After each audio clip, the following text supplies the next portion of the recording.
Bang. Weather Lyle Barnett right there. You Uh, look good, dude. You do. I didn't even work today, man. It's I was worried it was the bad word, but What is it? after 3 hours at the urgent care today, You were told that it was not the I bad was word? told that you're just a big old wiener. Yeah. No, man, Okay. I've had a fever for the past couple of days. Um, Damn. cough, headache. I mean, all the awful symptoms, right? But Yeah.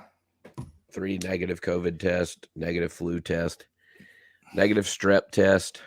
They're just like, look, there's this awful little viral deal going around, and you're just going to have to wait it out. Days 3 and 4 are apparently the worst, and that explains a lot. Because I felt like death this morning. Oh, damn. Well, hopefully this makes you feel better today. I think it will. Well, so you're not drinking. I'm not. So Well, I am, but I'm drinking a Spindrift sparkling water. Yes, exactly. I am drinking some porter from some place here in Dallas. Something Cole bought and was in the fridge, and he said was really yummy. And I have to admit, it's really yummy. Have you I given like it dark beer, so Have you given it the phone flashlight test? Like, can you see through it? Oh, I didn't do that. No, let's try that. I got That's a good indication of really how many of those you're going to be able to drink before you're not okay anymore. I didn't know this. Yeah, man. You put the phone on the other side and take a look through there. Like, ooh, that looks pretty dark. Ooh, that's a dark boy there. That's a hot rod right there. Mm-hmm. Well, I got 4 or 5 of them in the fridge. So yeah, that one has all the timing in it. it's all. Oh yeah, Yeah, absolutely. Speaking of all the timing, we're going to go into more detail on this later. I'm hoping Cody joins us. Red is on his way home from work, so he won't be on here until 8 o'clock at the earliest. So we may or may not get Red. We'll see. But if Red's listening, congratulations to him on the win at Radial Roundup here in Tejas. And also congratulations are in order because you took the Warpath truck to its second victory, both with you behind the wheel. Yeah. The first 2 races the truck has ever entered. Yeah. Back-to-back wins. Yeah. And this one was for a pretty big pot. It was an 8-truck shootout, $1,000 entry fee. Oh. They put $4,000 on top, so $12,000 total. We agreed to like an $8,000, $3,000 split. Yeah. With the winner, so pretty good deal for us. Nice. So how was the truck compared to Georgia? Same, better, what? About the same, really. Okay. Because it ran really well in Georgia. Like, it made good laps, got faster every pass. It again was faster than we were in Georgia. Down at Middle Georgia. So we were in Georgia again, but we were in Macon instead of Valdosta. Right. Yep. Pete's tuning the deal. And he had never tuned this. Both of us had never raced the truck. Pete had never even seen it. It had been at Modern where I worked, Modern Racing, for a few months while we were fixing some issues and updating it a little bit. And then it went back home to Gainesville, Florida, where Grant lives, Grant Guthrie that owns it. And I hadn't seen the truck since he had picked it up, and Pete had never seen it or tuned it. And we'd go to Georgia and win. And he hasn't seen it or done anything since Valdosta until we got to Macon, and Pete hooks up to it, and we pretty much duplicated not our last run in Georgia, because that was the Pedal Fest, obviously, but our best run in Georgia we duplicated in our test run, and then we consistently got faster throughout the race and managed to bring it home. So it was a pretty good deal. That's cool. Before we go further, hello to Barn and Shasta and Scott and Neil and everybody that is on. We got and Rodney. You are correct. I've never been okay. Neil Sabo said he'd pick up your slack, except he has no beard. Right. Jimmy Alves in the house, Mad Cow Mark, etc., etc. Thank you guys for joining us. We appreciate it. Jet Black as well. We have lots of shit that went on this weekend though. So You were running in Middle Tennessee. Again, I was here in Dallas, actually working on the shop until like 6 o'clock on Saturday evening. And I went over to Ennis. Which is only like 20 minutes, right? Yeah, exactly. Yep. 20 minutes from the property. So I went over there, and they were supposed to be running elimination round number 1 around 6 o'clock. And I got there at 6, and we ran elimination round 1 like at 8:30 or 9 o'clock. Whatever. I mean, that's standard. It was fine. What I think Barrett meant when he said 6 o'clock was, hey, Chad, you'll be lucky if you're in bed by 6 a.m. Right. And you know what? He was right. Because I was in bed at 6:15 a.m. Yeah, it was what? It was full daylight when I got to my house, dude. It was. I mean, how long did you hang around after the finals? Just long enough to do the winner's circle and load the trailer almost completely. I mean, literally, it wasn't an hour. I mean, yeah. The finals didn't happen until like 4:30 or something, 4 o'clock in the morning. Oh, I didn't know this. Oh, it was forever. Yeah. I did not know this. Oh, it was a really long night, let me tell you, dude. But it was good. It was really good. So Red was, in normal Red mode, but tired, like, because everything was going so late. He took a nap on the floor in the trailer. When I got there, they were just getting ready to run Cody's truck, White Lightning, which dude has White Lightning on the back window now, which is so awesome. And dude, everybody just calls it White Lightning now. Like it was perfect. It became the name like it needed to be, and it's awesome. So everybody loved it. And so that little bastard, I won't say what it ran in case Cody doesn't want me to say, but it ran this close to the best it's ever run. And as Red put it, I count it as better than its best because we tuned it to there instead of it getting there on accident. The thing is running like a champ. It's got plenty of fuel system. It can go faster. It was great. Cody went out. He lost in the first round in the no time shootout. 358 cubic inches with an F1A94 in the little S10 up against a dude with a 67 or 8 Camaro with like a Pro Mod nose on it, the dipped nose, right? Yeah. With it either was 705 or 715. I don't remember which one the emblem said on the fender, cubic inches, and all the nitrous hanging out of the hood. I mean, all of it. Like literally the entire intake manifold and all the nitrous hanging out in the wind. So quite literally double the size of engine, still running on a 275 radial. And Cody went out there and we got him all pumped up. And I was like, channel your inner Lyle Barnett, dude. You got to chop down the tree. Chop it down. And he did, dude. He got the guy out and he left on him. It was badass. And we really thought he was good until about half track. And then it felt like the dude in the other lane was doing this kind of number. Turns out he was doing this kind of number. And so we laughed because we're like, why would the hell would this guy show up and run in this class? Which was it was a 496 index class. 496 index class. So, and no time, that was the quickest you could go. And no time slips, no scoreboards, but it was a pro tree.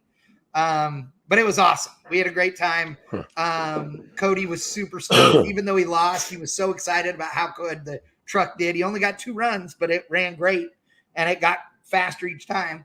And then when we ran the Nova, it was funny because we go and we ran Cody's car or truck, and then swear to God, Red and I go to take a leak right by the starting line, and everybody else leaves and goes back to the pits, which are at the quarter mile.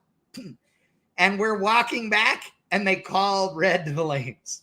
Oh, dang it. Trotting along. We made it back. We got everything good. Go up there for first round. There were only like, let's see, there were only 8 cars or 7 cars or something. So Red was number 1 qualifier. He didn't get a bye run the first round. He got a bye run in the semi into the final, which was great. That's the best ones right there. Oh, yeah. So anyway, we go up there. The car runs good, runs like an 05 or 6 or 7 or something like that. And looking good. Go back, service the car, wait for 11 hours, it felt like. And then we get back in for the semis. He says, I left the same tune-up in it. Was considerably colder outside. And I was standing there with Kenny Hubbard, and we were talking about the racetrack, and he says, dude, it's tight. It's good. And I said, man, I'm worried. They're spraying it, and it's so cold outside. Mm-hmm. And they were putting a ton of methanol in it and blowing it with the big blowers, like to get it to flash, right? And I still was worried. And they only drugged to like 100 feet. And I was like, I'm afraid it's going to be cold, you know? What? Did Mindy eat? Yeah. And so Kenny and I were standing there, and we're talking about it. And he goes, I think I'm right.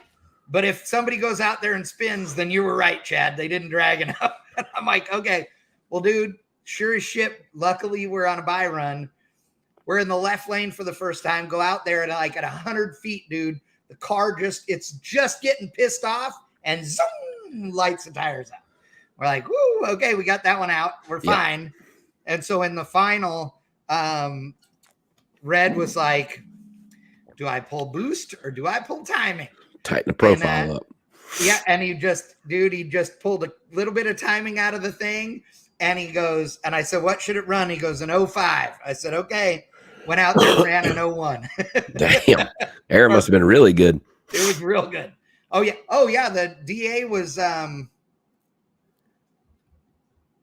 like 200 feet or something. So, oh, yeah. It was good. And it was cool. We had a good time. So he won. And dude, I have to give it to Barrett. They did the coolest trophies, dude. They did these wooden boxes that were engraved with your class and the Radial Roundup and all that. You opened them up, and there was a decanter inside that was all laser engraved, 2 glasses all laser engraved, and the stones that, like, you know, you freeze and put in your whiskey. Yeah. And then a bottle of Texas whiskey from a local distillery. And that was the trophy. And they were rad. And they did big, confetti grenades. And we sprayed champagne and the whole deal. It was awesome. I mean, we were all freezing to death, but we didn't care. We had a good time. So it was cool. That's awesome. It was really good to see him win. You know, Red had been struggling for a while. He's like, dude, I haven't found the W in a while. And, and the car weighed, for all you LDR people, the car weighed like, I think I saw 3380 or something like that. Yeah, it weighed 55 pounds. Yeah, 55 pounds overweight. Yeah. And dude, it's a happy bitch, let me tell you. Good. So he was yelling and screaming about the HED power, so it was good. Yeah, good. It was really good. So it was one of those like weird race days because there was so much time. So we sat around for so long and it was cold, and, you know, so it wasn't like fun hangout weather or whatever, but still it was good. It was cool. The racing was good. Can we talk about all the carnage that was at TX2K? Oh, yes. So these are our next 2 subjects. Number 1, the carnage at TX2K, because that's on my list. Number 2, the Midwest Pro Mod no restart rule, which, oh, yes, dude, fucking shit show. Pardon my French. Yes. Oh, yeah. So let's roll. So TX2K, aka the Lambo Carnage Nationals. Oh shit. I mean, how many Lamborghinis did they crash this time? And I just like, I know that it's not directly associated with him, but with Justin Keith and Yeah. all those guys with Streetcar Takeover and Kyle Loftus and all those guys with 1320. Like, I think what they do is great. It's great for the sport. Oh yeah. It's great for the local tracks. They're coming to Rockingham this year, and that track's kind of been pushed to the wayside a little bit, but there's some new things happening. I think what they do is awesome. But roll racing is not my thing. I don't understand why you do it. I don't get it. Like, all drag races start from a standstill. You know, I know that you do rolling deals out on the interstate, and maybe that's what it is. And that's where it comes from. To imitate. Yes. But, man, first of all, those driving these things should not be most of the time. Yeah. I know that, like, the underground guys that come from Charlotte here that set all the records and win those things all the time, those guys are seasoned and professionals, and they do this all the time. But when you just allow any, let's just be honest, any rich SOB to come out in their $500,000 Lamborghini with another $500,000 worth of upgrades to give it 2,000 or 2,500 horsepower. Yeah. All they're wearing is a regular seatbelt, some rent a helmet that they had at the track, probably no parachute. Like, there's so many things that are just wrong and know about that, you know, like, absolutely not.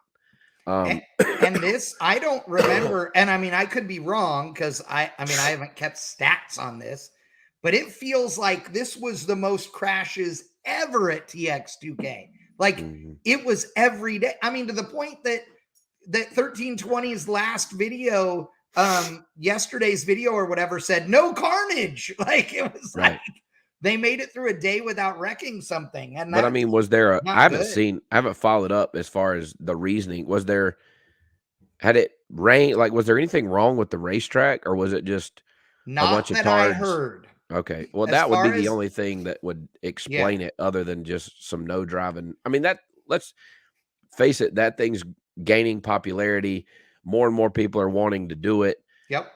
It's no different than when the no prep thing started. Like, anybody and everybody was dragging stuff out from behind the barn, you know, spray some sea foam and some Marvel's mystery oil and get it to spin over, you know, and they were bringing them out and blowing stuff up and wrecking, and, you know, but for that deal, at least today, I would assume that the majority of the people that are entering the roll racing, maybe not the majority, but maybe at TX2K, the majority of the newcomers to it had never done it before, ever. Well, yeah. And, you know, to me, that's one of the things about roll racing to me is that there is, you know, depends on where you go, but now there's a pretty set standard as far as, you know, there's a maximum mile an hour as you cross the starting line. You know, everybody's lined up together. They get the green and roll. I don't remember what the mile an hour is. It's either 40 or 60 mile an hour, something like that. For whatever reason I had in my head, it was like 65. Okay. Well, there you go. So that's insane speed already, right? So you got a quarter of a mile now to get all in. Open her up. And you're already at 60, right? So that's a big deal. Well, the thing is that,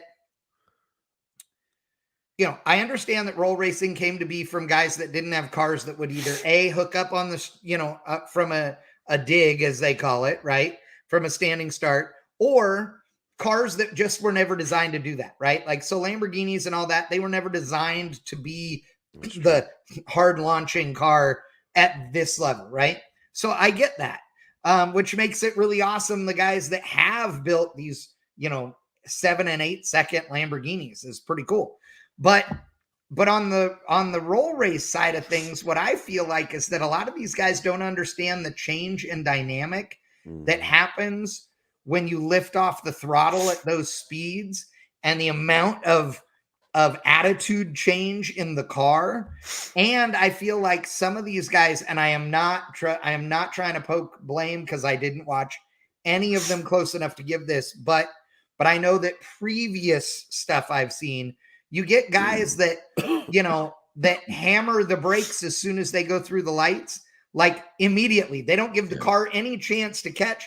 And a bunch of these guys have parachutes and doesn't even pull them. Yeah. Like, dude, pull the parachute. God damn it, dude. Yeah. I mean, it's there. Use it. You know, there's nothing bad comes from pulling the parachute ever. What bad No. comes from that? You know, No. I mean, I've got a parachute, which now at these little local 8th mile tracks, some of them are short, but I've got a parachute on beer money that I use every run. You know, Right. there's nothing bad that comes. But I saw one video in particular. It was one of those Audi, the R8s, and the dude leaves. It's out of shape one way, out of shape the other way, and he's just hammered in it. And somewhere past the 8th mile, that thing comes from right lane across and noses into the wall hard. Yeah. You know, and I'm like, dude, it was way long ago when you should have aborted that run. You know, yeah. way long ago. Yeah, because he crashed the car, or sorry, he wrecked the car multiple times. Yeah. He just finally ended up crashing it into something, right? Mm-hmm. That dude, and you're never gonna have a good time or a speed or anything at that level, right? Yeah. And the problem to me with any of this is that that's the shit that ends up on the highlight reel and makes us look all bad. Yeah. The other deal is these guys, I mean, if you crash your new Audi at the drag strip, like your insurance does not cover that, dude. Nope. So, and I mean, I know that everybody's been at the racetrack and seen somebody crash something, their street car, and everybody's laughed about the, oh, well, you better go push that off into the bar ditch out, 5 miles down the road. Yeah. Right. But dude, that shit will get you in trouble. So how do you, what do you do about that? Doug DeLay says took out part of the wall too. So that's the other big deal. These cars are heavy because they're legit, factory cars. The Audi pushed the concrete wall, a poured concrete wall. Oh, it moved it a foot. I mean, really? Oh, dude, you got to go look at the pictures. It moved it at least a foot. They used an excavator, like a big boom excavator, like from Gold Rush, to push the wall. The wall looked like this, and they used it to push the wall back straight because they couldn't run. I mean, it was kinked like this, dude. I did not know that. Oh, yeah. Yeah, that was the dude with the Audi, I believe, is the one that did that. Yeah. Well, I believe it because when I tell you he hit the wall hard, I mean, I guess maybe he had harnesses and was wearing decent airbags safety and equipment shit too, because, dude, who knows? Man, if he had not been wearing what he should have been, I mean, it could have been bad, And speaking of bad, some of these guys were going. Like, did I hear that one of these guys was 228 mile an hour through the finish line? Yeah, something like that. Dude, you don't go 228 miles an hour in any vehicle that does not have a cage certified to go that. I'm sorry, no way. Well, I mean, I could foresee this causing some issues, not issues, but causing someone to get involved to implement some safety regulations for these guys. There needs to be. Somebody's going to get killed, I mean, or seriously injured, I mean, at some point somebody's got to take action and do something because what you saw there was just the beginning if they don't. So apparently, 223 mile an hour. Apparently they moved the wall multiple times. The GTR is apparently the one that had to use the track hoe or excavator, and the Audi, they used a Bobcat because it didn't move it as far, apparently. Wow. And Brian Lum says the guy in the R8 was like 70 years old. I thought he was in a Lambo, a 77-year-old guy in the Lambo. It was his birthday or something like that. Yes, it was his birthday. Happy birthday. You just destroyed your shit. Now, somebody on here said that they had several engines that expired. And, that may be it. Now, one thing that's a funny tie-in to the more traditional drag racing world that we're in is that that Proline builds a bunch of those engines, right? Yeah. Of the Lamborghinis, the V10 stuff. They do massive numbers of the Lamborghini combos, apparently for which I probably am not supposed to say, for the companies that of that do the Lambo stuff. Several of them get their engines actually built at Proline, and then they do their tuning and all the whiz-bang stuff. So yeah, 228 miles an hour, turned 77 years old that day. And then crashed it. Lonnie Grimm, hello, fellows. Hello, Tracy. Glad you are here. Andy Warren said something about the when in doubt, pull it out. That is the rule with the parachute. Yeah. For sure. Okay, so next thing. Dude, Taylor Laster put out a scathing... Actually, I shouldn't say that. No, I'm not going to say that. That is unfair to say. Taylor Laster put out a... Very respectful. Yes, it was. It was very respectful, actually. Not That's what why I I would have say done. calling it scathing is not right, because that would insinuate that he was like yelling and screaming and bitching, and he was not. Yeah. But he put a great post on Facebook about the Situation that was. the no restart rule in the Midwest Pro Mod. It was very strange. I'll read it to you. Here we are. Okay. It's long, but I'm going to read it quick. So this is from Taylor Laster. We had a great weekend going at the Midwest Drag Race at XRP in Dallas. We were down to the semis in Pro Mod, probably one of the toughest fields they've ever had. We had our work cut out for us. The Pro Charger cars are stupid fast at 3.55 seconds. Nitrous cars really don't have a chance, but we were going to give it all. A good fight. We ran some 360s and we're planning on stepping up some in the semis. Well, all that didn't get to happen because we got beat on the stupidest technicality I've ever heard in my 32 years of driving race cars. After the burnout, I backed up to the starting line and came to a stop. My Liberty, aka a man transmission, was still in reverse, and I switched the air shifter to first gear, which made the car go into 2 gears at once and killed the motor, which is nothing new. It doesn't hurt anything. It's fine. You just got to get it back into neutral. It happens all the time running a Liberty transmission with a Bruno. As soon as the motor died and I was going to restart it, the Midwest official jumped over in my window and did the "you're done" sign. I was told that you're not allowed to restart your engine, and I was done. I've raced Pro Stock, Pro Mod, Pro Stock Truck, Comp Eliminator, every other class you can think of, and I've seen guys restart their engines dozens of times and never be thrown out. And definitely not in the semifinals of a big race, WTF. I thought we were here to put on a show for the people who paid to get in and see a race. We worked hundreds of hours to get here, spent a fortune, and took off work to get beat on something like that is the absolute stupidest thing I've ever heard in my entire life. I don't mind getting outrun or outdrove. I just have to go back to work and work harder when that happens. But to get beat like this is absolutely ridiculous. I've never heard a rule like that in my life. So we're loading up and going 15 minutes down the road to Ennis. I'm going to support a slew of customers at the Radial Roundup and forget about this headache and have a good time. And yes, I have no idea why they schedule the 2 biggest races of the year 15 minutes away from each other on the exact same day.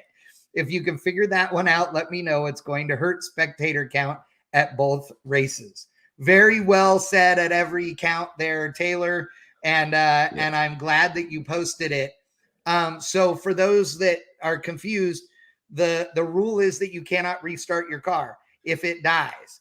I understand why they have rules like that. I understand the racer or the promoter and race director's view on that. I don't agree with it, but I understand it. And if the car was like a top fuel car or a pro mod that requires an external starter, then I might say, no way, you can't run out there with the starter and the truck again and do all that. But if you are able to start your own car by just pushing a button because you have an onboard starter, then get after it, dude. It don't matter. I mean, it shouldn't matter at all. I've had cars cut off after I back up from a burnout. Like Taylor said, especially if you're in a big inch nitrous deal and you pull those things like Taylor, even if you've got a turbo 400, yes, and you pull them into gear, Sometimes it's just converter's tight enough, whatever, it'll lug the motor down and cut it off. I mean, you throw it in neutral and reach up there and bump the starter, it's fired back up and you're right back into gear. I mean, I've never heard. Now with the external starter deal, if it's so that they're fair to the screw blown cars that have to use an external starter, then that's one thing. But if that's not in the rule book and it's just because that dude didn't know what he was doing or, or whatever, I mean, that's different. So I thought that was absurd and hope that they fix that. And have there been any response from Keith or anybody in the Midwest deal? I don't know. I know there are 84 comments on his post, and a bunch, obviously 99% of them supporting Taylor for sure. But yeah, I don't know. I didn't read through all the comments, so I can't say, but I know that it was the talk of the starting line at Ennis. Let me tell you that.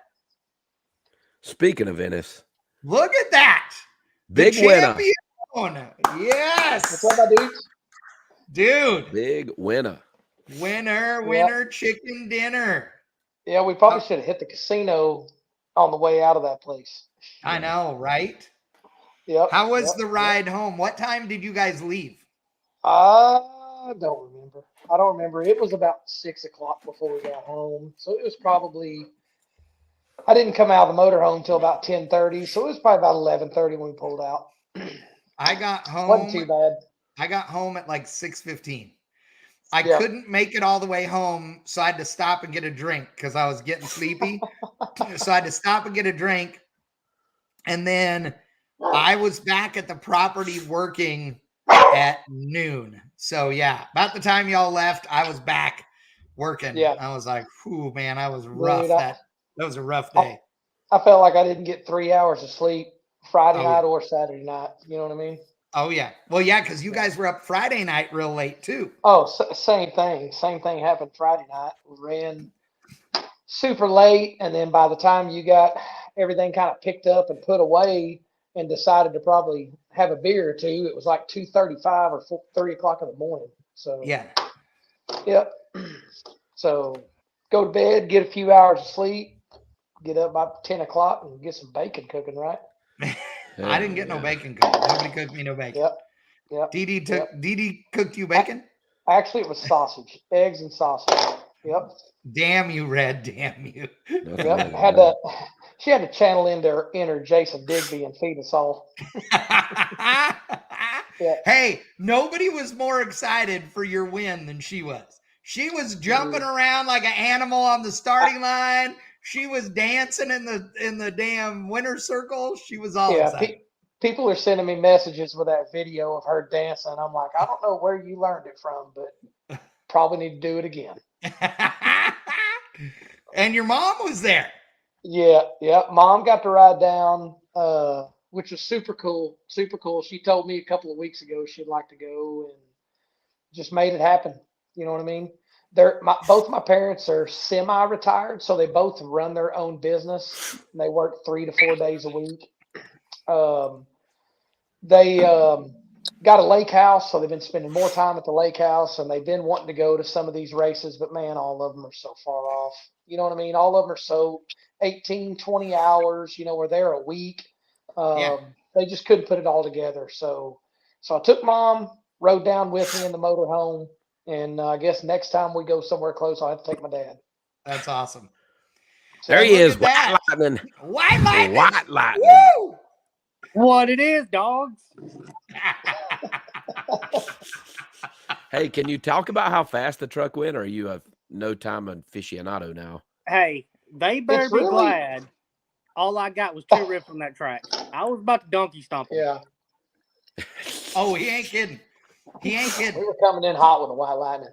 Oh, dude. The White Lightning was in full effect. Here's the best part about White Lightning. The whole deal. So the first round, we go up there, and he's running against that guy with the 715-inch, nitrous combo. Yeah, so somehow he got lucky and got next to that guy in his one-time trial and got next and drew him first round also. Which sucks because then the guy knew what you ranked. Yeah. Yeah, exactly. So it's like a Mean Street class, which, you know, they do it like a Radial Fest and stuff. So they draw an index that's between like a 495 and a 515. So they just draw out of a hat. That's what the index is. They let you have one time trial, and then they draw out of chips to build a ladder.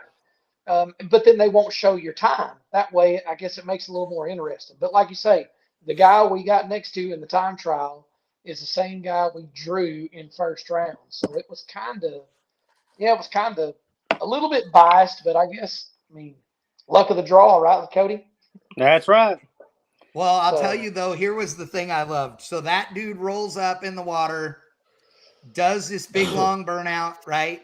Red keeps Cody calm in the water, waiting. When that dude starts backing up, he gives Cody the sign.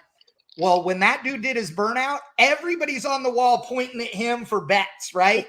Everybody's pointing at him for bets. Okay. Because, I mean, obvious, dude, little white S10 or that, right? Yeah. Well, then White Lightning does its burnout, dude. And there were a bunch of people like, no. And they start pointing at the S10 because the thing sounds rowdy. It sounds angry, dude. Dude, I'm telling you, when that guy rolled up next to Cody in time trials, I was like, clearly that dude's here for small tire no time. That dude had like 4 foot of twin dominators and 4 kits hanging out of the hood. Like, Tim McAmis doesn't make a hood scoop to contain this kind of power He's not exaggerating. Dude, I'm not exaggerating. Yeah, so the whole like, whatever would have held the fuel car, you know, set back billet blower, no problem. Yeah, no doubt about it. It was huge, and all of the engine was hanging out of it. Cody, they said you mowed the tree down. Well, I mean, I did cut a little better light than normal, so he got out on him. I mean, he got out. Yeah, he back. You know, watching from the back, he got out on him, and then it looked like the car was coming around him, and then it looked like the car got into trouble. But later found out he was just trying to edge Cody out. You know what I mean? Oh yeah. So we got down to the other end. You know, I went and congratulated him, and he's like, "Man, I hope you don't think I was playing games. I was kind of on and off. I think something was wrong. My micro switch wasn't working. The nitrous was in and off, on and off." I was like, "It is what it is, dude." But I'm like, you know what? You don't come tell your buddy that, or the dude you just raced, if you wasn't playing games with him. Right. Yeah. If I'm playing games, I ain't telling nobody that. You know, I'm just gonna get my car and go home. So, dude, that's what he did. I mean, I could see him doing it the whole time. You know, just doing this to me all the way down the track. Yeah. Too bad we didn't have like a little 100 shot on that thing. Yeah, that's what I said. Because later we were talking about nitrous, and I said I always run nitrous on everything unless there's a rule against it. So, because, dude, if Cody had the little sneaky 150 on that bitch, dude, and let me tell you, too, if you want 150, like actual 150, better get on Motion Raceworks real quick. Give it a 75 is all it needs, dude. On the blower, it's, Hang on, Cody will be right back. He's going to go ahead and order a Sneaky Pete. Yeah, got to go ahead and get that coming. Yeah. Hey, there was like 2 10% off Summit discount coupons for a sweet, dry, NOS 150 shot. We could drive up there and get one this weekend and make Chad take us to lunch. Yeah. Yes. Yeah, I'm down. That seafood place you've been talking about. Dude, Atkins, we need to go there. Yes. Dude, literally, I got back home, unloaded the car, and I went and found some shrimp to eat. I was like, no way, because we've been talking about it? Oh, yeah. We talked about it all freaking weekend, dude. That's all I can think about. That was so damn good. Oh, I want some good tater bombs. Dude. Some what? Tater bombs. Oklahoma-wide tater bombs. You have to wait till Chad will have to wait till he comes to the lake to get some tater bombs. You got to go to 10 Killer for those, dog. Yep. I'm all over that. Yep. Tater bombs are so what do you think, Red, about the no restart rule that Taylor Laster was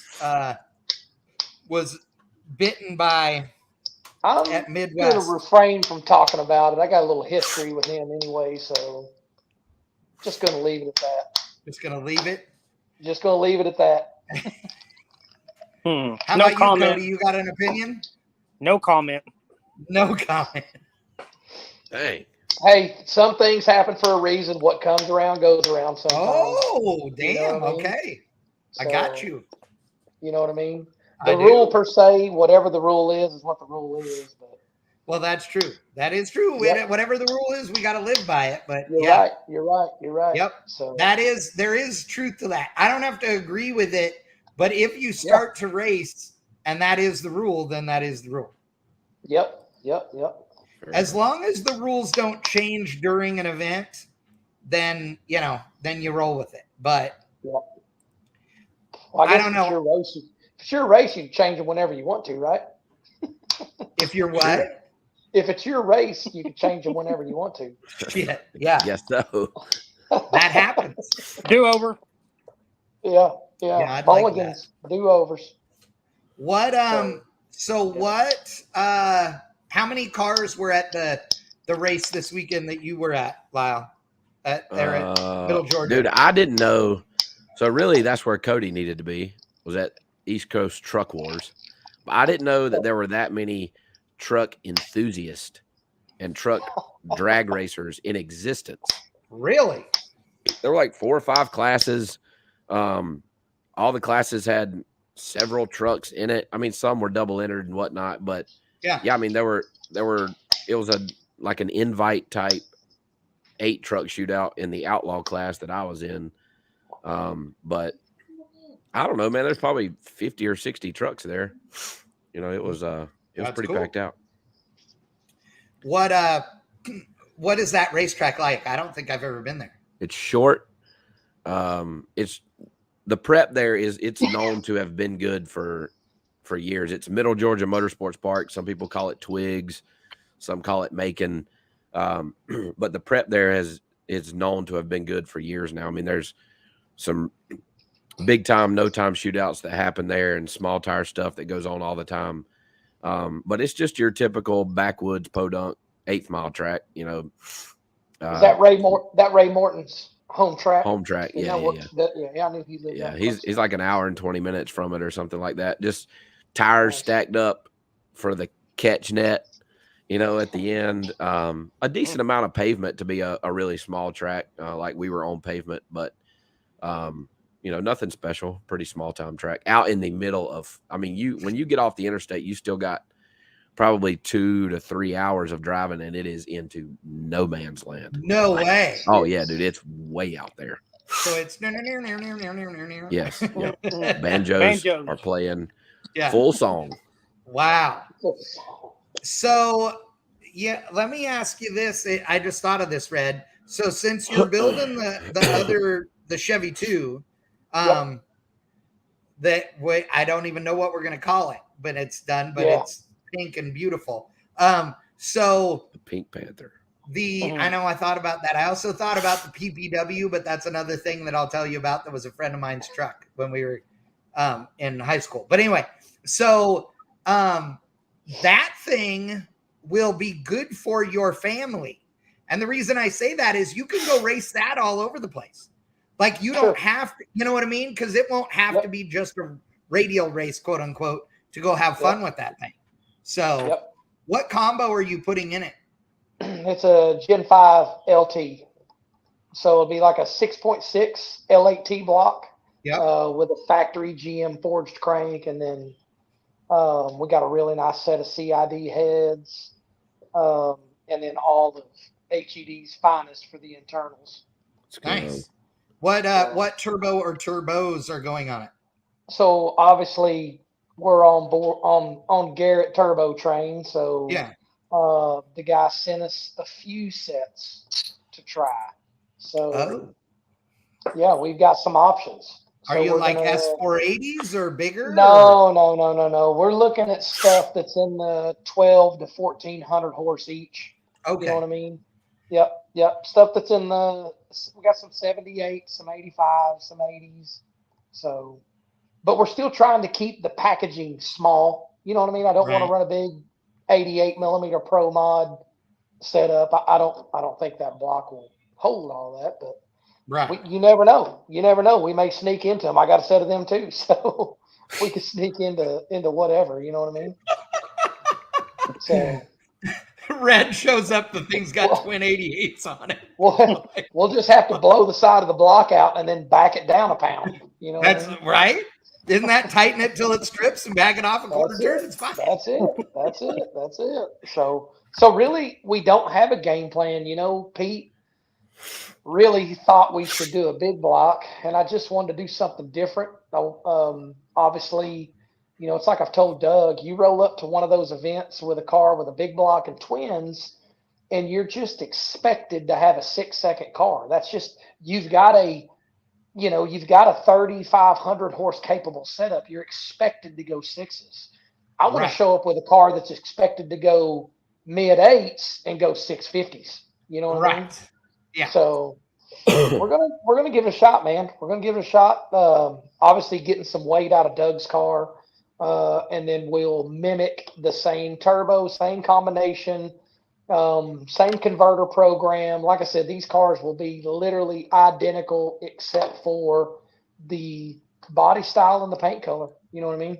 Yeah, and for the obvious suspension, reasons, right? Yeah, because yours is a 4-link car, and he's still going to keep the leaf springs, He's going right? to keep the leaves. He's going to keep the leaves, which I don't know if that's a big deal at these race weeks. I mean, these tracks are not flypaper tracks. You know what I mean? So I don't think that it matters. The main reason I did it was to get the ride height and get some of the weight out. You know what I mean? That's the main reason. Yeah. Plus, when I bought the car, it already had that part of the floor section cut out. So in a way, it would be more difficult to put back in leaf springs than it would be to just stack a 4-link in it, get the ride height nice and low, and go from there. You know what I mean? Yeah, because it was a ladder bar car when you bought it, right? Yep. It was a ladder bar with some big old 1633s under. Let's go. Yeah. Yeah. I had them 2 tires sitting side by side, and it looks like one big freaking steamroller. So I saw some update pictures from Larry on Doug's car. It looks like it's coming along pretty good. Yeah. They've got some body panels on it. You know what I mean? So I'm sure once it gets kind of closed back up and gets put in some sealer, I think it'll move kind of quick. It's just kind of moved kind of slow because of parts. You know what I mean? That's the crappy part about things right now. You got the money to do something, but you can't get the parts. You know what I mean? Yeah, and last week, Doug said too that as they peeled a couple of layers of the onion back, it was damaged a few layers deeper than they thought too. You know. Well, but I'll tell you, at fault of the chassis shop, the longer it takes the chassis shop to complete the job, the bigger Doug's list gets. You know what I mean? It's like, I've thought about this, and I've thought about that, and I've thought about this, and I've thought about that. So they need to get in there and pull the trigger and get this unit done so we can go abuse it. Otherwise, Doug's going to have a list a mile long. Yep. That's exactly what's going to happen. But I think so. I think it'll, once they get it in sealer, and once they kind of get it all, enclosed as far as all the quarters and all the body parts on it, I think it'll go pretty fast. You know what I mean? Yeah. So Cody, what's up next for the White Lightning? Yes. I don't really know. Got a couple electronics ordered that I ordered the last couple of days here to help out. A little more data. Data's always good, right? No matter what it is. We got some hay to haul in that thing this weekend. Then we'll get back to racing. Yep. It's a truck. Hey, it's a truck first, and then it's a race car second. Yep. I love it. I got a couple fences I need to build out back, so I have some T-posts in the back. Try not to get stuck. You're so full of crap. Biggin is on, and Biggin says, just be ready for another small block Chevy Leaf car in the 6s with y'all. I can't wait. Oh, shoot. I'm hoping we get ours done before Biggin so we don't make us look like idiots. Hey, I'm gonna send Biggin the link and see if he wants to join us. Oh yeah, get him and the family on. We'll see it. Let's see if he's what he's doing. Did you see the boys? Did you see the boys racing on the patio? Bicycle race. With the pace dog? Yeah. Dude, the pace dog was the best, dude. I died the funniest part is the kids are not even using their pedal. They figured out it's faster to just to push go. around the track with their feet than it is to use the pedals. And the corner's just like lifting the nose up and dude. What probably happened is Biggin was showing them the track, and that's how he was riding. Yes, and they probably took notes and said, "Hey, it looks pretty good." Yeah, exactly, 100%. But Clint Sadowski says he's ready to see your new Nova at race week. Yeah, nobody's more ready than I am. You know, they never get done fast enough, but we got quite a bit of racing with this orange car for the next few months. So I'm just going to. But you're not going to Sweet 16, right? Nope. Can't make it. Can't make it, man. Obviously I've got a partner that's I'm in business with. We've been best friends since we was 12, 13 years old. And he's got kids at home. He's got 9-year-old and I believe a 13-year-old. So the kind of deal is, you know, in the summer months and in spring break, of course, that's when he takes his vacation time. So I gotta be around to man the whip, and that's what I'm doing this week. So no gotta Sweet do 16. Gotta try to do a little bit of adult. So what are you running next with yours? We'll be at the Alabama Outlaws race in Steel next month. And then we'll be at the Radial Fest, which will be at Memphis the following month. And then Louisville, Kentucky for the prize fight race 1st of June. And then, I probably won't even come home from the prize fight race. I'll probably drive straight to the lake and wake surf behind my boat. That'll probably be the first weekend out. I like that. So, did you say the prize fight, or not the prize fight, the Radial Fest was at Memphis? Yes. So that's what I was just going to ask about. So it's not at Huntsville anymore. Will that be worth the shit? I think so. Really? Them guys will have the track good. Huntsville's been a sketchy subject for a long time. The shutdown is not where it needs to be. The return road and how the cars gather up on the return road. It's really unsafe for a 3,350-pound car going 190 mile an hour. You know what I mean? Right. And the pits are not designed to hold that type of race. Gosh, there's people out in the pasture. There's neighbors that are getting upset with the track because people are parking out, in their property. So I think it was a good thing moving to Memphis. Plus, it's like I said, it's only 5 hours for me and Cody. You know what I mean? So that's true. Yeah, I think it'll be good. I just have never really liked Memphis, and because it's just always had like such drama around it. Yeah. So I don't know. Cody, you absolutely should take White Lightning. Yeah. Oh, White Lightning's going to be there. It's gonna be in the trailer. It's headed there. That's the next big race for the White Lightning. Yeah, they'll have Mean Street down there, and that's what Cody's truck normally runs in. The index is a lot closer to where we can run with his truck. So we'll definitely be at Memphis. Yep. It will be there. Let me know if I need to bring the nitrous kit. No shit, nitrous kit might be on it already. I have everything needed for that, like within 40 feet of where I'm sitting. So all of it. Yeah. I got some inside info that Memphis will be no more after like June of this year. That's been said though multiple times, and I believe it. But at the same time, that's like, Houston Raceway Park is closing. Last year before last. Now they're doing TX2K23 will be there again. So when is that racetrack actually closing? I've gotten to where I don't believe anything's closing until they bulldoze it. Well, from what I understand, it's sold. They're putting warehouses on it, and I know of the personnel that run that place going to other racetracks. So. Okay, well there you go. Well, that could happen. That's why I was surprised. Yep. That's why I was surprised. I don't know what that means for 23, but I know they've locked it in for 22. Okay.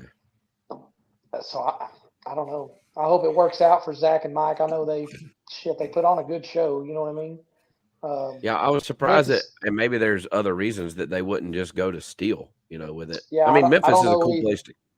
to go, but I would figure they would just take it to Steel because that place is already known to be fast for a radial, you know, and whatnot. And it's only an hour and a half from Huntsville, so you can draw a lot of those The same spectators. crowd, yeah. You know what I mean? Right. But I don't know. I'm sure they've got their reasoning.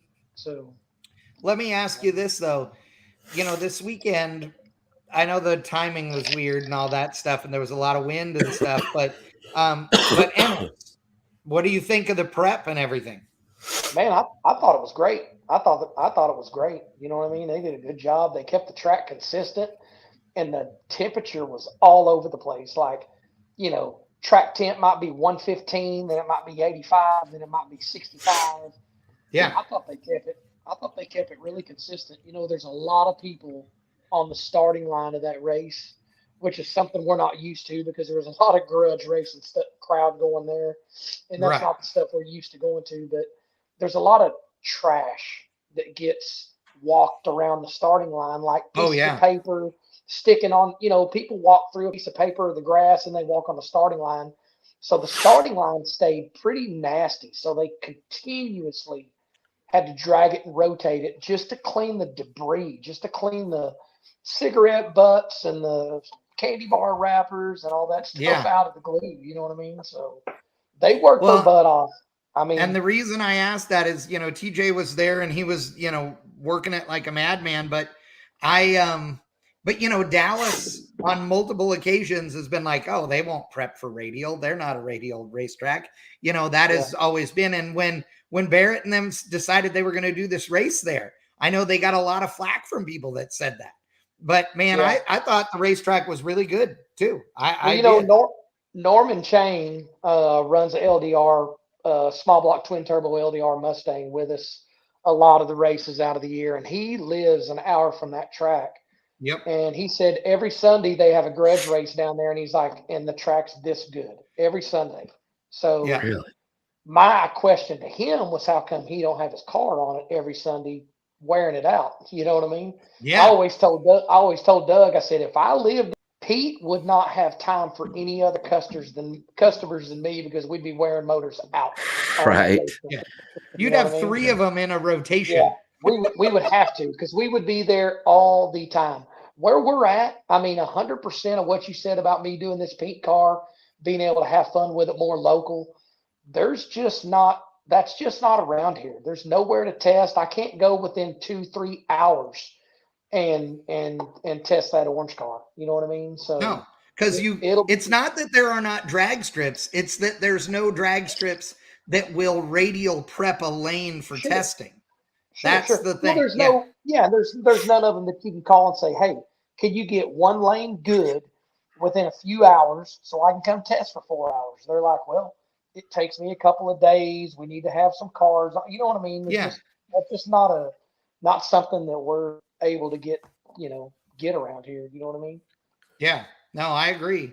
And I think that's what will be fun about the pink car is that you'll make it so it runs no matter what. Right. Sure. I mean, it's just going to be a different beast all the way around, you know? Yep. So I can drive it over to Cody's house and pick on White Lightning if I want to. Yeah, exactly. Hey, now we're talking. Problems. Ooh. I smell a grudge race. Oh, I do too. That I could hate be to the beat up first on board. Didi. I hate to beat up on Didi's car like that. Dude, the boy runs twice. Like, it goes faster each time, and he knows what he's doing now, and he's the smack talk. We put a name on the truck, and now it's all over, dude. We're getting T-shirts made. We're getting T-shirts made. Exactly. You're done. T-shirts, hats. We're all in. I said to him, didn't I say, Cody, in the trailer, I said, you better make T-shirts. Yeah. I said it. Hey, the coolest thing about that white truck, and I'm sure people are tired of hearing me talk about it, but the coolest thing about that white truck is we've raced that thing for the better part of a few seasons. You know what I mean? And we usually put 20 runs on it in a season. But the truck from front to back, powertrain, transmission, torque converter, rear gear, well, not the rear gear or the torque converter because we've switched them around, but it's literally the same truck, and it just keeps getting faster and faster and faster and faster, and just expecting what we're looking for. You know what I mean? It's just, I don't know. I can't even fathom it. You know what I mean? Goes out there and you're expecting it to go this number and it goes 2-3 numbers faster. And you're thinking, well, hell, that must have been lucky. Then it goes 2-3 numbers faster. So it cracks me up because, dude, and I mean, Cody doesn't get to see it because he's in the car running down the racetrack. But I swear to God, Red's as excited or more excited about pulling you to the starting line and doing everything on White Lightning as he is on the orange car. I mean, it's funny to say, but it's true, you know? And the funniest part is just like you said it. You know, in time trials, we did our burnout, and then the other car did their burnout right about the same time. And we backed up, and when I was sitting, we were just waiting on them. They were purging, they were doing their show, you know, and I was like, man, screw this. Well, then first round, we got paired up with him, and I told Cody, I said, we'll let him get his burnout out the way, let him get backed up, and then, you know, we just need a good little short burnout. And I'm telling you, Cody's car is 5 times louder than the car next to it. 5 times louder. People are holding their ears, half are getting blowed off. People are walking from that side of the track to our side of the track. You know what I mean? It's just pretty cool. Pretty cool to see that little truck. Cody, you should have gave him the old rush job. I mean, burnout, backed up, turn the top bulb on. That's what I said. That is exactly what I said in the trailer. I said, dude, I would back that bitch into the top bulb. I would fucking clear it out 9, 10, 11 times. And stuff it up his ass right now. Chad was giving him all kinds of good ideas, and I was afraid if he used those ideas. My White Lightning. Yeah, exactly. We were gonna, if that was gonna happen, we were gonna have to take pistols to the end of the racetrack because a fight was gonna break out. You know? Oh yeah, it would have been awesome. It was a good time. It was a good time. It was a good time. It was very cool, and it was fun to see, and it's funny because we had a really good time, even though it was one of those races that would have been real hard to have a good time at if things weren't going well with the cars, because it was cold and it was so slow and it was all those. So it would have been miserable if we weren't doing good. But we were having fun still, so it was cool. If you're winning, you're always having fun. It don't matter if you're pitted in the mud hole and the track is junk. If you're winning, you're always having fun. Dude, and you were pitted about almost as far down as you could go. Oh yeah, so when I got there, Barrett said, "I saved you a couple of spots right up here close," and I was like, "Awesome." We get over there, and there's some vehicles parked there. So he said, well, let me go find out who owns them and we'll move them. And I said, man, we don't have time to move them. You guys are already calling our class. I want to get unloaded. So he parked us literally, I think we were all the way back in Oklahoma before we got to unload the trailer. But still, we got unloaded, got up there for first round, and which didn't even tell the story about Cody literally about losing the wheel and tire off of his trailer about an hour and a half into this trip. You know what I mean? I didn't hear this one. Yeah, this is worth it. Oh yeah. So Cody's got him a new enclosed trailer, and his dad's got a diesel pusher motorhome. We've actually borrowed this motorhome to pull my trailer to No Mercy before I got the toter home. So anyway, Cody says, well, I'm taking my kid and a friend of hers, so I'm just going to haul this, haul Dad's biggin. I'm going to haul Dad's motorhome down there and with the trailer. And I said, cool. So I tuck in behind him and we get going pretty good. And I'm like, man, I see some smoke coming from behind that trailer. And it looks like it could be tire smoke. It's kind of whitish. And then it goes away. Then it comes back. Then it goes away. So finally I told him, I said, pull over. Let's make sure the tire ain't getting eaten. So we pull over on the shoulder. We look. Everything looks fine. Can't tell anything. Maybe the brakes are sticking. So we just cut the trailer brake wire at the tongue. Go to take back off. It's smoking again. Cody goes to pull over and literally looks in his rearview mirror, and the wheel and tire is walking off the trailer. The whole hub bearing and everything become apart. Off the enclosed trailer? Off the side of the enclosed trailer, yep. So no shoulder. There's no shoulder on this road. It's a 2-lane road, heavy truck traffic. We're shut down. My rig, his rig, another truck behind us. And we're trying to jack this thing up and trying to tie the axle up so we can get a mile up the road and then try to figure this thing out. So we get a mile up the road. We get pulled in. Cody calls his dad. His dad brings another trailer. Cody tells us to go on because there wasn't no way we were going to make qualifying if we hung out and waited. Right. So Cody showed up to the track like an hour after us, probably about 40 minutes after us. Damn, that's not bad then. No. Yeah, So not too that's bad. why you were pulling the open trailer. Yep. Yeah. Yep. Yeah, I called him. I said, "Bring me the flat trailer. I'm going to Texas, so bring the flat trailer. We're headed. I ain't gonna have no tools. I ain't gonna have nothing to work out of, but I'm going racing." Yeah. So I grabbed just my necessities, threw them in the cab. They're still in there, and off to Texas we went. So that's awesome. Biggin in the house, dude. What's that? What's up, buddy? The boys racing on the patio was epic. Yes, every day. I was gonna say, did y'all have another race tonight? We had swim lessons and then straight to t-ball practice. Oh, perfect. Oh yeah, Getting that time, isn't it? Oh yeah, double header. Straight from swim lessons to Jacob and Eli doing t-ball together. So yeah, busy night. Hey, I've seen all three of them boys on the chip at the house, so they need some t-ball and some swimming to burn some calories. Them boys got a lot of energy. Yes. Congrats, congrats, Red and Lyles on the weekend. Thanks, man. Yeah. Not a bad. And Cody all. put White Lightning down in some good numbers. It's no time truck though. We can't talk about that. White we Lightning. can't talk about the fact that it in ran silence. a 4.9. Oh, I mean, yeah. I mean a 387. Whatever, dude. We'll make some shit up. I mean, no, I'm sorry. It's a 650 truck. That's right. Anybody want to bet? Yep. Mess around and get struck by White Lightning. I like that. Oh, dude, yes. Wow, dude. Hey, if anybody that we know needs his profile picture to be his hands up with the lightning coming off of him, it's now Cody, right? Yes. That's very true. That's very true. I'm taking Pete's thunder away. I know, right? Taking his thunder. Dude, Big and tell us what's up with the race week car. I know you got the bug after you got the put the Swedes in the winner circle. I know you got the bug, so let's hear it.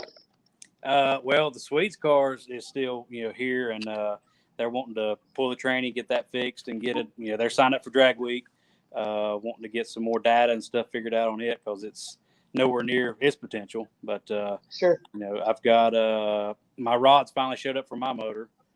Still waiting on crankshaft, going on 6 months now. So, is yours gonna still be a small block? Yes. Okay. Yep. A traditional small block. A traditional small block, but a symmetrical ported canted head on it. Right. Yeah. So, like, the mini big block heads. Yes. Yeah. Yep, like a CFE. Are they darts or whose are they? Oh, CFE? These are profilers. Oh, okay. They're badass. Yep. The dart, Little M. They got the CFE, the bow tie. Pro stock Chevrolet bow tie. They're all kind of that same 12 degree. These are canted, where some of the BD 2200s and the Brodix or the dart Little M's are not. So they can run up to like a 2-300 intake valve. They flow almost 480. Wow. Yeah. So how big will this engine be? 380 inches. Still, that's what it's always been, right? Yep. 364 to 370. Yeah, in that range. That's awesome. That's nice. And you're trying to run sixes with it? Yes. And 1 turbo, 2 turbos, what? Single. Yep. Single? How big? I think Reed's going to do us a GT 55 base with one of his wheels and covers, so it'll be a 102. It'll be a GT 55 Garrett deal. Yeah, that'll make some steam. Yeah, those are badass turbos. Yeah. Oh, we should have enough head and turbo to make 2800. Mm-hmm. Wow, that's getting after it. Might take the red out of Red's beard. I know. It could be. It could. Might turn it pink. Might turn it pink. Might turn it pink. Hey, I've got to cut out. Y'all keep going. Do your thing. Good to see all of you. Chadwick, Yep. I'll holler at you later Lyles, on. go get feeling better. I am. No doubt. You can tell it sounds down on the weather. Yeah, I know. I'm not feeling it. So I'll holler at y'all later on. All right, buddy. sounds good. See ya. So you said the Swedes are going to drag week. Are they gonna? Is he gonna have his normal co-pilot with him for drag week, or are you gonna be a co-pilot still, or what? He's offered it to me. So I just don't know if I can do another one. Do 2 weeks out of the year, or whatever. So we'll see. I'm definitely just gearing up, try to get my car ready for sick week. Right. So that'll be a definite for next year, but I don't know. Undecided on the September deal for drag week. Yeah, that makes sense. And Red, you're trying to get yours ready for what? Rocky Mountain? That's the key. I don't think it's going to make it for the June race, but maybe the one that's later in the year, the 2.0 race. Yep. It just depends on parts, man. We've really got almost everything we need, but there's a couple of key. We still got to get Greg to get us a converter, and I know he's been kind of in and out of the shop. Yeah. And still lacking a few engine parts. You know what I mean? So when you go on, let's say you go make it a 2.0, is Cody your wingman?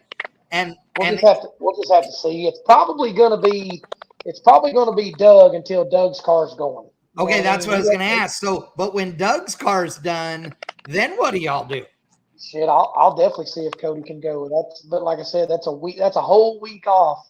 Yeah. Usually it turns into more like 6 days because you got to fly out on the weekend or take off driving. You know, I've been fortunate enough to be a co-pilot, so I can just fly right in, ride, and fly home. But if we're having to haul a car down, then just like Biggin and them, you got to leave out early, get to the track, do some testing, get everything kind of ready to go. You know what I mean? Yeah. Yeah. My dad's asking if it's Biggin's Camaro, and yeah, it is. Same car as always. Yeah, you don't have time to build another car.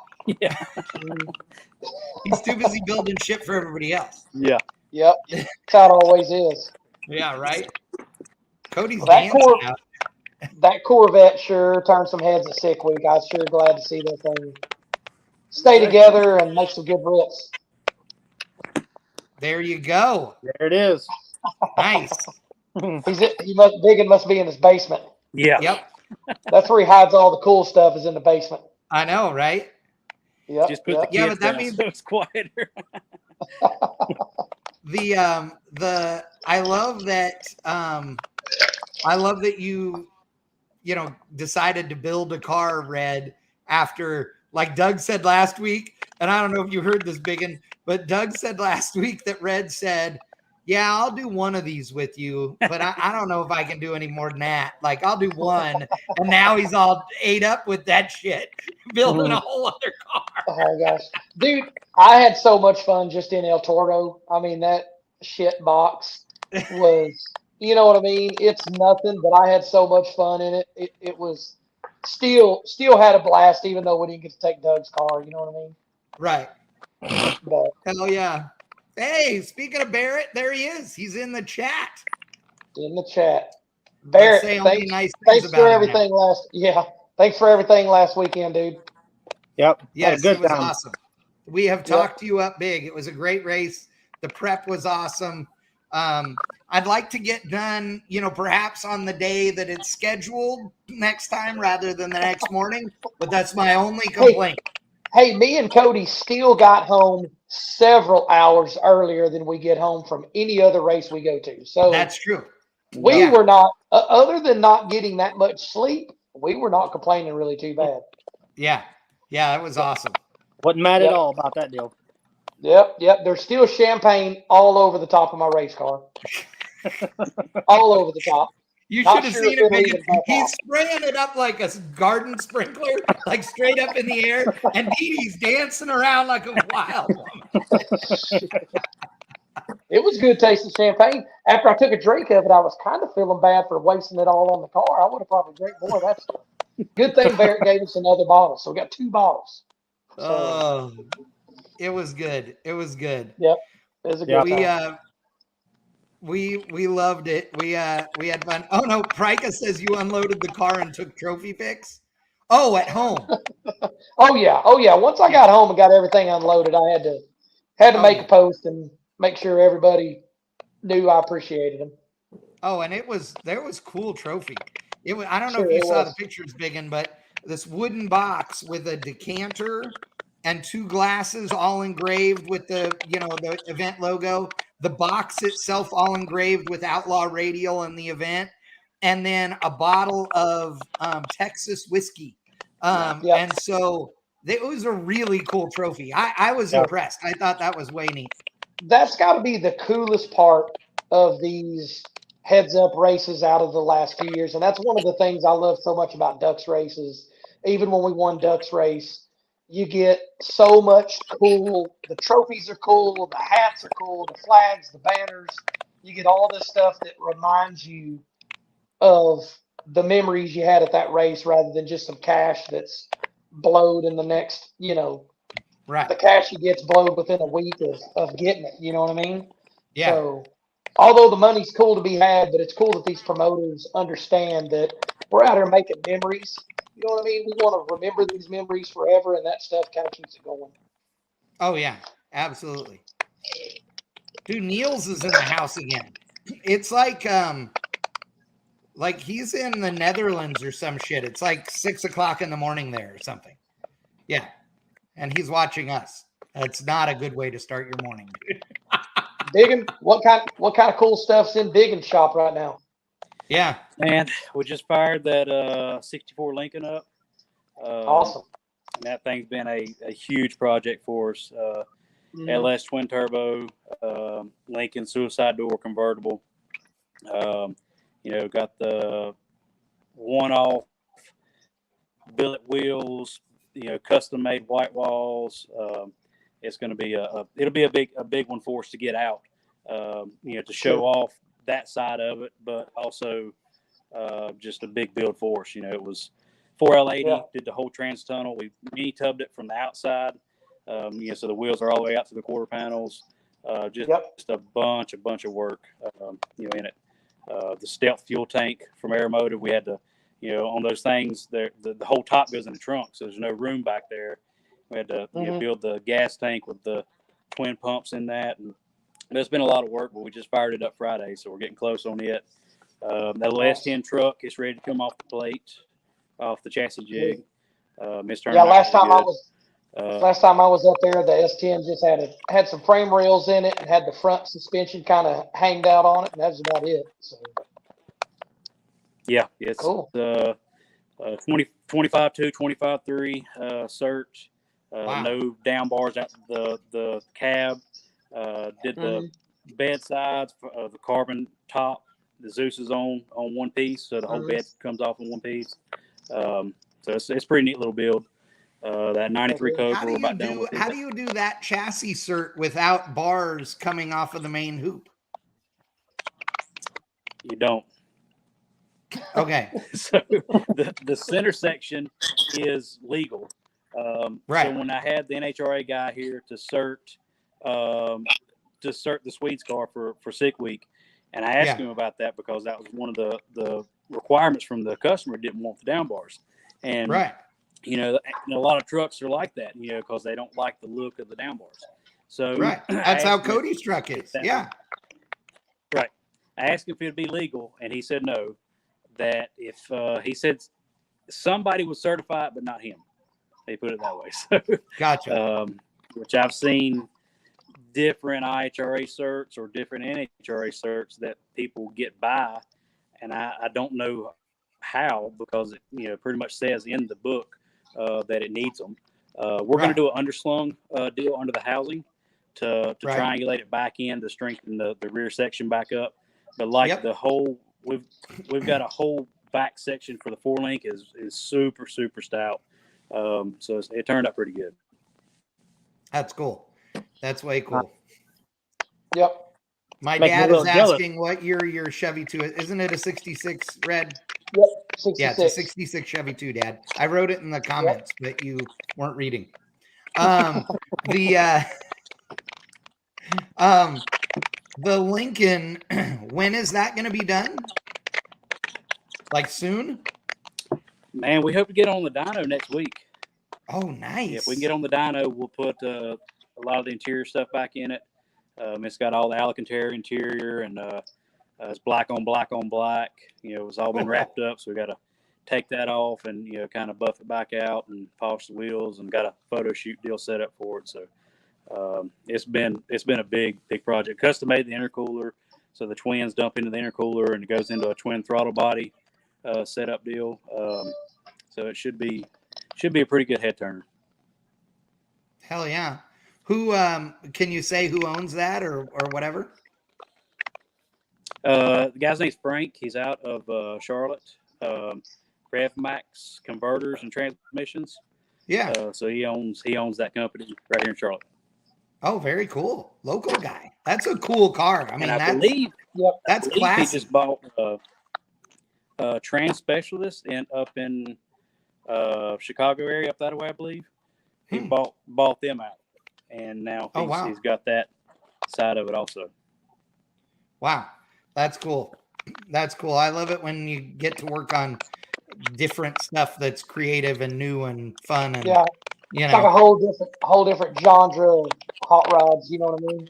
Yeah. Which is cool. I mean, building race cars. I mean, I don't do it for a living, but I'm sure it gets monotonous doing the same chassis. You know what I mean? You're working toward the same goal, so it's kind of cool to do something kind of street like this. And this thing's got an HED twin turbo LS deal in it, doesn't it? Yeah, it's a 408 LS3 with twin EFR BorgWarners, so they're like 61 millimeter deals, and it's built-in internal wastegates, internal blow-off valves. So it's all real clean. Internal blow-off valves. Yep. I didn't know they did that. That's cool. Yeah, it's like a little IndyCar technology, the EFRs. We polish the hot sides, the housings, the downpipes. So we run 3-inch downpipes to cutouts, and then 2.5-inch exhaust to mufflers all the way out the back. And then we run through the holly. You go 50% throttle, it opens the cutouts. So the turbos aren't all choked up. So it worked out pretty good. That's cool. That's a cool idea. I love that. Yeah, that's neat. Well, boys, I say we call it. I appreciate you guys joining us, especially since Lyle's wasn't feeling good tonight. And I know you've been busy bigging with T-ball and swim lessons. Dude. I do not envy you, my friend. I do not envy you. I mean, not for that. Hey, just wait. In about another 10 or 12 years, Biggin won't have a chore to do. He'll have all the manpower under his roof. Him and Dana will just be able to come up with a list, and he'll have all the manpower he needs. Yeah, right. Oh, good luck with that one. Pete shop now. Pete right. has ice cream in the refrigerator, so they go to Pete's shop every time and ask Pete for ice cream. No. And it probably reminds Pete that there's ice cream, so Pete's not mad about it. You know? That's true. Oh, there is ice cream. Let's go ahead and take an ice cream break. Right. That's awesome. All right, guys. We'll catch you guys later. Yes, I appreciate it. Thanks, Fred. Thanks, Cody. Good to see you, Biggin. See you, Biggin. Bye, man. You too. See you, man. Bye, later. All right, I'll see you boys later. Another great episode of Beards, Burnouts, and Beer. Thank you so much to everybody for tuning in tonight. And big thanks to the fine folks at Motion Raceworks and, of course, MacFab Performance Beadlocks. Thank you so much to all of you guys for tuning in and for being a part of this. Want to thank Biggin, want to thank Red, want to thank Cody, and of course, Lyle, who was not feeling good tonight. Another great day in the drag racing community. Thank you guys all. Remember, visit your local racetracks. Even if it's just to go down there and watch for an hour, have a beer, whatever. Take your car. Don't. Just do whatever you got to do to support your local racetracks and keep them going. It has been a pleasure I will be live again Thursday night with a Drag and Drive 101 episode coming up on Thursday night. So until then, thanks for tuning in, ladies and gentlemen. We appreciate it. We will see you next time.